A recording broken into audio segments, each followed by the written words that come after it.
ஆனால் தமிழ்நாட்டில் இருக்கிற தேவாலயங்கள், ஆந்திராவில் இருக்கிற தேவாலயங்கள், கேரளாவில் இருக்கிற தேவாலயங்கள் அவனவன் தாய்மொழி வழிபடுறான். யாருக்கு முன்னாடி? இயேசுக்கு முன்னாடி.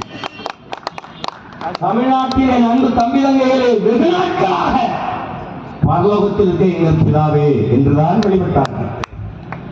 பிதா சுதன் பரிசுத்தாவின் பெயராலே ஆமென் என்றுதான் வழிபட்டார்கள். என்னரும் இளவர்கள், தமிழ் தாயின் இளைய புதல்வர்கள், இளம் குருமார்கள் வந்தார்கள். தன் தாய் மொழியின் மீது இருந்த பேரன்பின் காரணமாக, தமிழ் மீட்சுற வேண்டும் என்ற பெரும்பற்றின் காரணமாக, இறை வழிபாட்டிலே விண்ணுலகில் இருக்கும் என் தந்தையே என்று அழைத்தார்கள்.